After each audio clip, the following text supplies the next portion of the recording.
नमस्कार दोस्तों, कैसे हैं आप सभी। आई जस्ट होप सब बहुत खुश होंगे। Welcome to our YouTube channel that is neuro nurture. तो बहुत सारी वैकेंसीज निकलने वाली हैं केवीएस की। सब लोग बहुत एक्साइटेड होंगे और थोड़े स्ट्रेस्ड भी। तो उस स्ट्रेस को थोड़ा सा कम करने मैं आपको पढ़ाने जाने वाली हूँ सारे डिसेबिलिटीज के बारे में, उसके बाद साइकोलॉजी के बारे में। सभी की प्लेलिस्ट बन जाएगी और आपको हमारे यूट्यूब चैनल पे मिल जाएगी।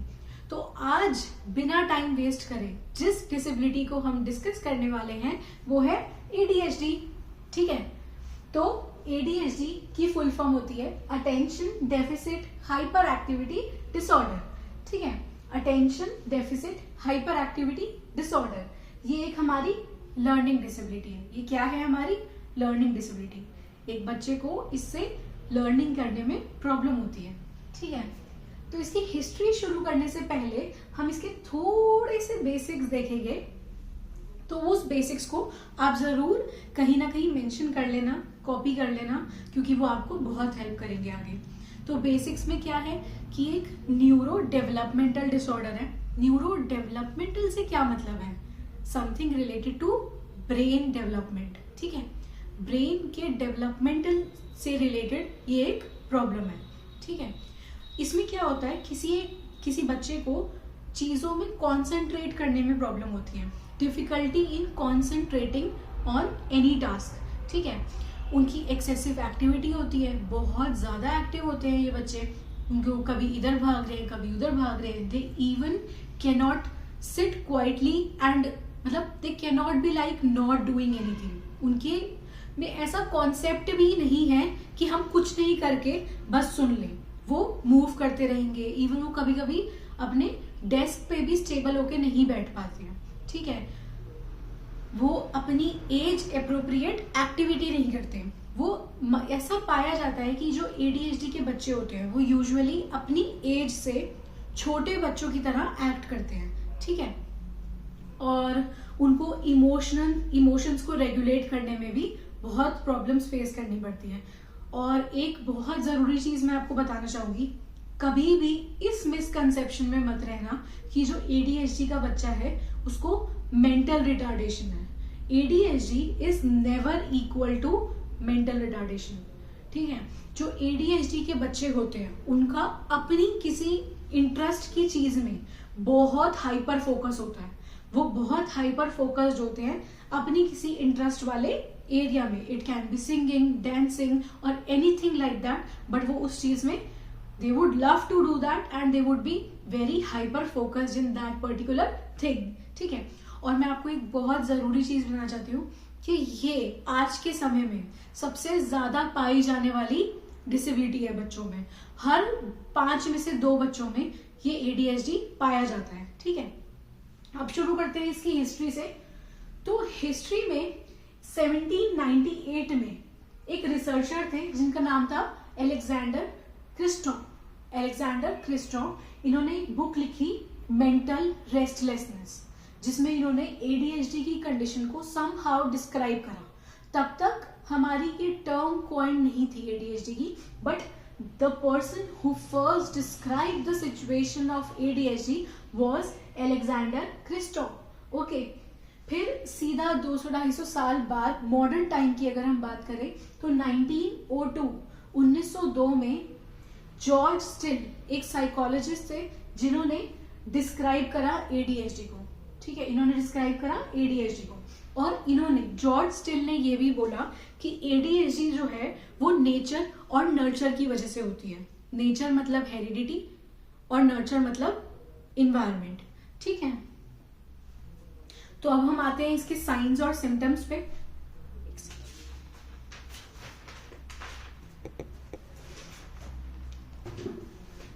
तो अगर हम इसके साइंस और सिम्टम्स की बात करें तो ये यहाँ पे मेंशन है, आप इसे नोट डाउन भी कर सकते हैं। ठीक है, तो जो एडीएचडी वाले बच्चे होते हैं इन्हें अटेंशन देने में, किसी भी चीज पे अटेंशन देने में बहुत प्रॉब्लम होती है।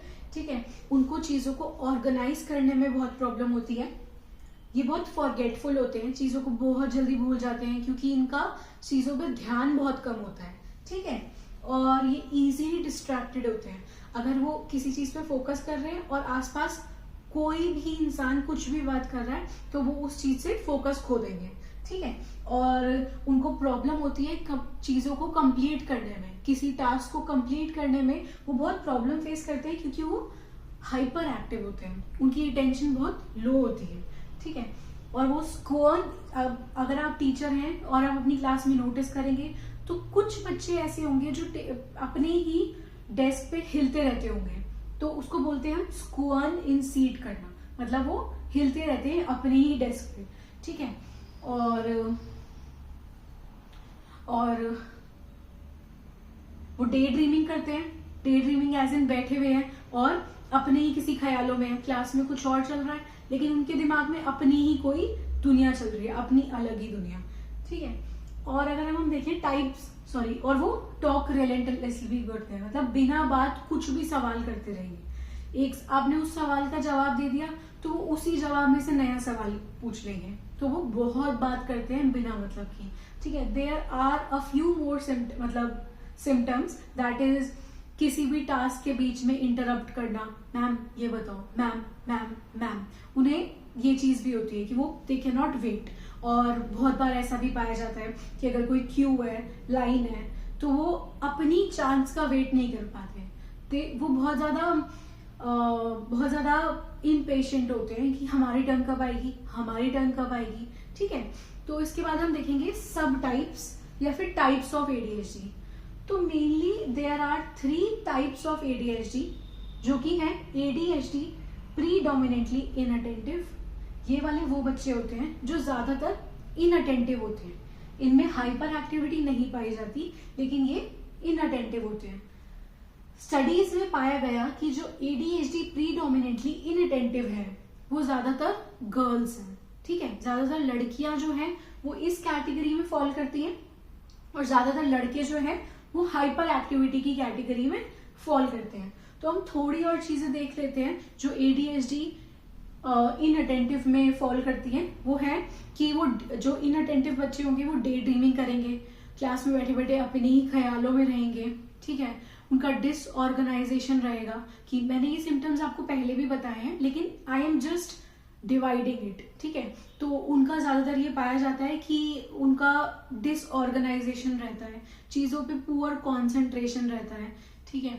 और अगर हम बात करें एडीएचडी प्रीडोमिनेंटली हाइपर एक्टिव की, तो ये बहुत इनका क्या है, ये बहुत ज्यादा इम्पल्सिव होते हैं, रेस्टलेस होते हैं, can't wait for their turn, ठीक है। और कॉन्स्टेंटली इन मोशन होते हैं, constantly moving in on their seats, ऐसे से करके इनका ये रहता है। अब तीसरा type which is most difficult to handle, वो है हमारा एडीएचडी कंबाइंड टाइप। क्या है वो हमारा एडीएचडी कंबाइंड टाइप, ठीक है। इसमें क्या होता है, दोनों के ही सिम्टम्स पाए जाते हैं।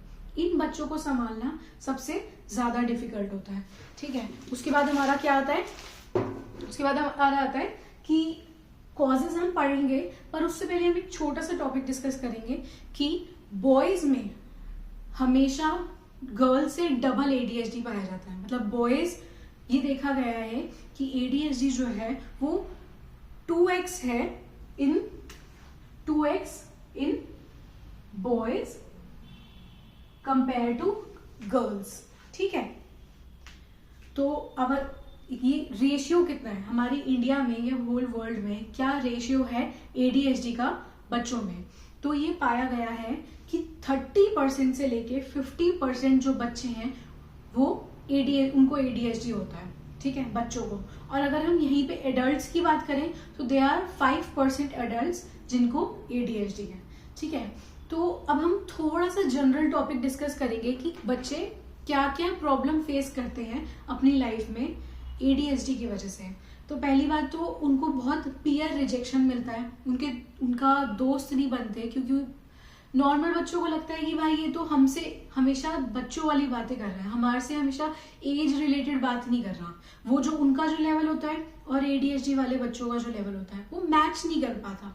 इसी वजह से जो एडीएचडी वाले बच्चे होते हैं उनका सोशलाइजेशन बहुत खराब होता है, उनकी जो सोशल स्किल्स होती हैं वो बिल्कुल अच्छे से डेवलप नहीं हो पाती, उनको मतलब इतना सोशल लोग हो ही नहीं पाते, वो इनके दोस्त ही इतने सारे नहीं बन पाते हैं, ठीक है। उनको लैंग्वेज को प्रोसेस करने में भी बहुत प्रॉब्लम होती है, ठीक है। और मतलब वो बात करते करते भूल जाते हैं, दे ड्रिफ्ट इन कॉन्वर्जेशन, क्योंकि उनका इतना ज्यादा अटेंशन दूसरी चीजों पे रहता है कि वो बात करते करते भूल जाते हैं, अरे मैं क्या बोल रहा था, अरे मैं क्या कह रहा था, ऐसे हो जाते हैं, ठीक है। और उनको एंगर मैनेजमेंट करने में भी बहुत प्रॉब्लम्स होती हैं, they can not manage their anger, गुस्सा बर्दाश्त नहीं होता है, ठीक है। और उसकी वजह से उनके और कभी भी दोस्त नहीं बनते हैं, ठीक है। और क्या होता है, उनकी हैंड राइटिंग जो होती है वो बहुत पुअर होती है, क्योंकि उन्हें जल्दी इतनी रहती है चीज़ें खत्म करने की, और इसी वजह से उनके मार्क्स भी खराब हो जाते हैं, क्योंकि मैम वो हैंड राइटिंग समझ ही नहीं पाती, इसीलिए वो सीधा मार्क्स कट कर देती है।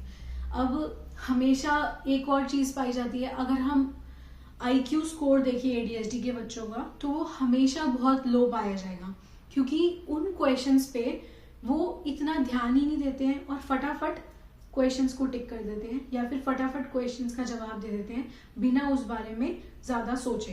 तो इसीलिए जो IQ स्कोर होता है वो खराब होता है ADHD के बच्चों का, ठीक है। बट उनके पास हाइपर फोकसिंग एबिलिटी होती है, अगर वो किसी एक चीज़ में फोकस करें तो they are very good in that. अगर हम यहीं पे अब बात करें कॉजेज ऑफ ADHD की, तो वो हमेशा ADHD भी और हम मोस्टली जितनी डिसेबिलिटीज पढ़ने वाले हैं उन सभी के कॉज जो है वो ज़्यादातर हेरिडिटी और इन्वायरमेंट रहेंगे।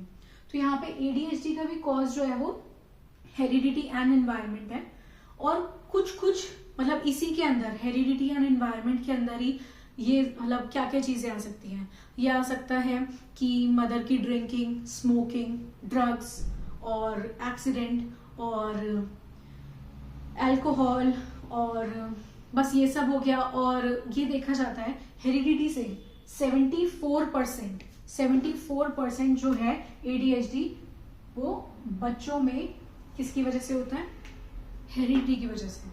ये पाया गया है कि जिस बच्चे को ADHD है अर्ली, उनकी मम्मी या पापा या दादा, उनकी किसी फैमिली ब्लड लाइन में किसी ना किसी को ADHD होगा ही होगा, ठीक है। तो नेक्स्ट हमारा है कि ADHD की स्टडी।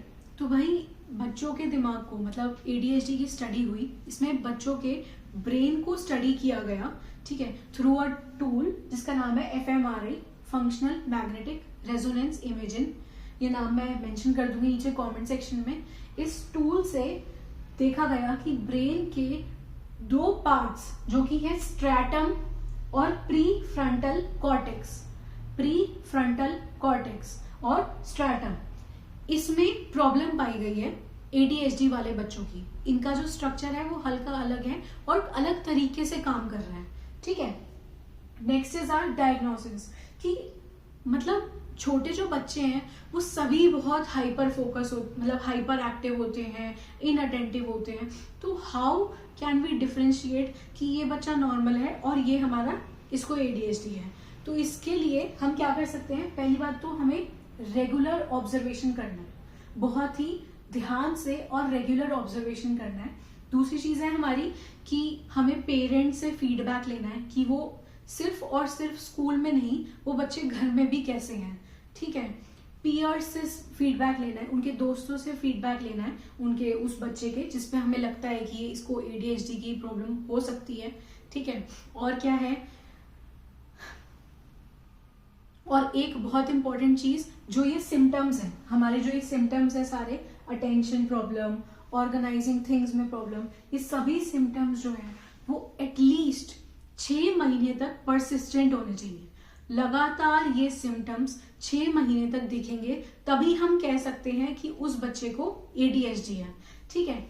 और क्या है हमारा, हम एक बहुत इंपॉर्टेंट चीज ADHD को डायग्नोस करने की, वो है रेटिंग स्केल, जिसका नाम है Vanderbilt ADHD rating scale.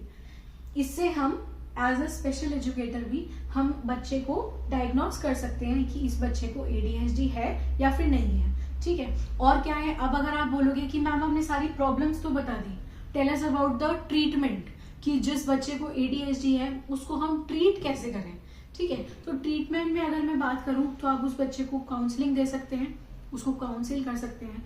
Meditation would be a very good option. अगर आप उस बच्चे को मेडिटेशन कराओगे तो उसका ध्यान जो है वो थोड़ा सा मतलब अटेंशन स्पैन जो है वो थोड़ा इंक्रीज होगा। हम उन बच्चों को बिहेवियरल थेरेपीज दे सकते हैं कि मान लो ये बेस्ट तरीका है, सारे ट्रीटमेंट में से जो बिहेवियरल थेरेपीज हैं वो बेस्ट है। इसमें हमें क्या करना होता है कि भाई हमने स्टॉप वॉच लगा दी, मान लो एक बच्चे का अटेंशन स्पैन है कि वो अभी जो काम है वो 30 सेकेंड तक एक चीज पे फोकस कर सकता है, तो मैंने उसे बोला, मैंने उसे रिवॉर्ड ऑफर किया कि अगर आप इसे 40 सेकेंड तक करोगे ना तो आपको ये मिलेगा। वैसे धीरे धीरे धीरे धीरे करते हुए, मान लो ये वैसे बहुत स्लो प्रोसेस है, आप 2 महीने में भी ऑब्जर्व करोगे कि उस बच्चे का जो अटेंशन स्पैन है वो 1.5 मिनट तक ही पहुंचा है। लेकिन ये मोस्ट इफेक्टिव मेथड माना जाता है for the treatment of ADHD कि धीरे धीरे धीरे धीरे करके आपने उनका टाइमर इंक्रीज करते हुए, ठीक है। और क्या हो सकता है, हम उन्हें मेडिकेशंस दे सकते हैं, मेडिसिन ऑफ कोर्स, बट ये इतना अच्छा ऑप्शन नहीं है। मेडिसिन होती है एडेरॉल और राइटलिन, एडेरॉल और राइटलिन, मैं यहाँ पे लिख देती हूँ, एडेरॉल एंड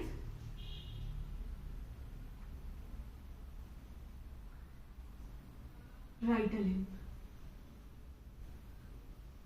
ये दोनों मेडिसिन हैं जो ADHD में बहुत हेल्प करती हैं, ठीक है।